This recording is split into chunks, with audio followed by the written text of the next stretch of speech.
What's up, guys? Tony here. Today, we're going to take a look at Ghouls and Ghosts. Look at this cover. It looks like garbage, looks like trash, but it is Ghouls and Ghosts on the Sega Genesis. This one, we're going to see if it belongs on the Sega Genesis Mini or not. We'll see. Maybe the cover of this one is an indication of what I think of it. We'll see. We'll check it out. Guys, if you haven't subscribed to me, please do so. That's going to put you in my contest for a Sega Genesis Mini giveaway. All you have to do is subscribe. So let's take a closer look. Or was it a good decision to put this on the Sega Genesis Mini? I'm kind of struggling with this one. We'll take a look at it. So Ghouls and Ghosts. Thanks for watching, guys.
Okay, guys, we're going to take a look at Ghouls and Ghosts on the Sega Genesis.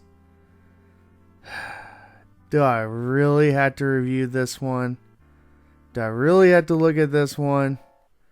Guys, I am not the biggest fan of this series. I'm not the biggest fan of this game. Now, I am not saying it is a bad game. We're going to talk about that here in a minute in this review, but guys, I am horrible at this series, and it is notoriously difficult. It's notoriously hard. And we're going to talk whether or not this game truly belongs on the Sega Genesis Mini, and if you're going to enjoy it. Also, guys, if you have not done so, please subscribe to me. I'm giving away a Sega Genesis Mini into the month of September. And all you have to do is subscribe. That's it. Alright, guys, let's dig a little bit deeper into this one. And let's embrace the pain. Does Ghouls and Ghosts belong on the Sega Genesis Mini? This is the first game that I've reviewed so far where I'm going to say no. This game does not belong on the Sega Genesis Mini. I'm not a fan of this game, and maybe it's for personal reasons, but I don't think it does. Maybe you do, maybe you're a pro at this game, maybe you enjoy it. But to me, this game is too difficult, and it is so freaking frustrating. I don't think it belongs on there just because it's that hard. It's that difficult. It's almost like playing the arcade experience, which you might like, you might enjoy. But to me, this game, every time I play it, every time I had to play a different form of this game, except for the PlayStation 2 games, I actually thoroughly enjoy those. Those are different games altogether, in my opinion.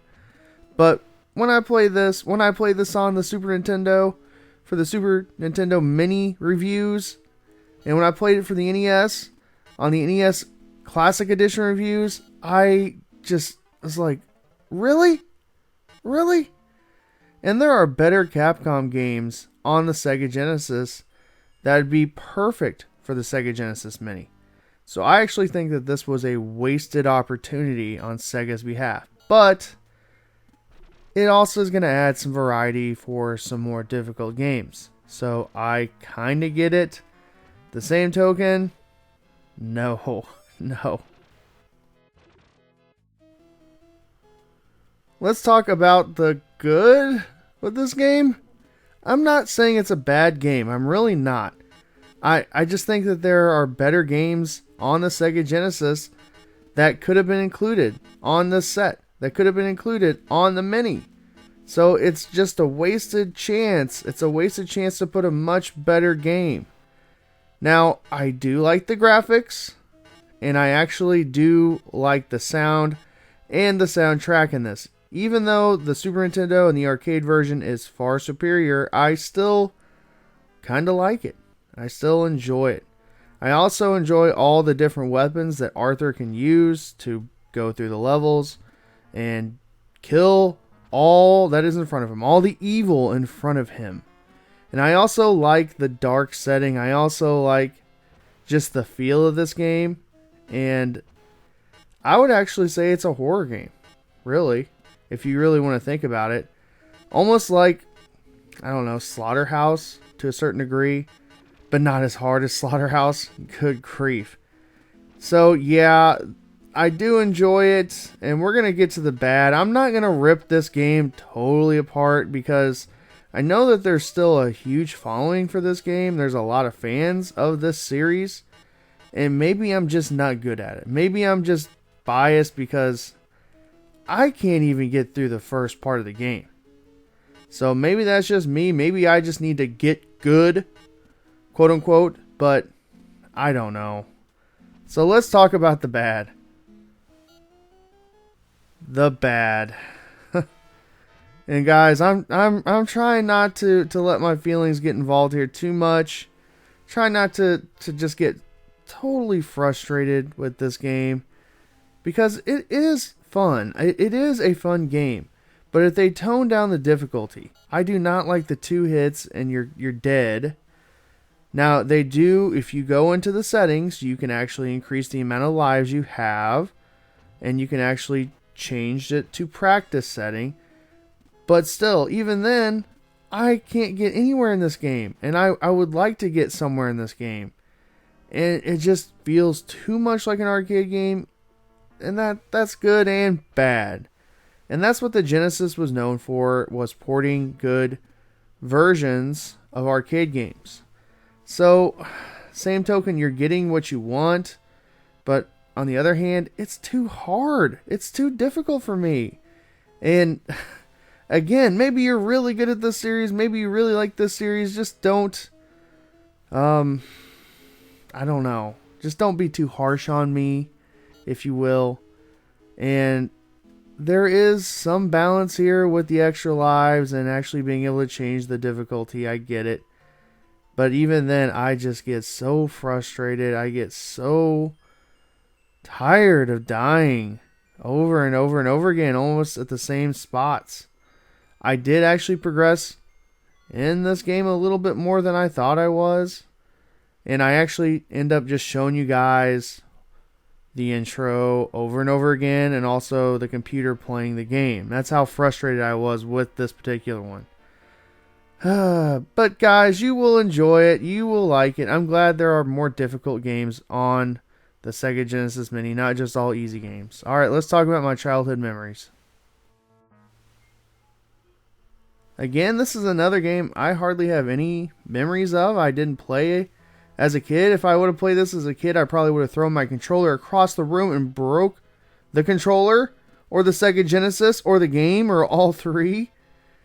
The one thing I do remember, Nick Arcade. How many of you guys remember Nick Arcade? I remember the kids on there. It's basically a video game show. And you go through and you play through certain games. A lot of Sega Genesis games were available to play, and this was one of them. I remember them playing. I was like, oh, that's a cool looking game. And the kids were struggling just like I would. So yeah, those are my childhood memories. So in conclusion, if you're a good gamer, if you want a hard game, if you want a challenge, you will thoroughly enjoy Ghouls and Ghosts on the Sega Genesis Mini. I'm not good at it. I get frustrated with it. I want to throw my controller even now thinking about it. Alright guys, well thank you for watching. Hope you enjoyed this review. Hope you've been enjoying this series.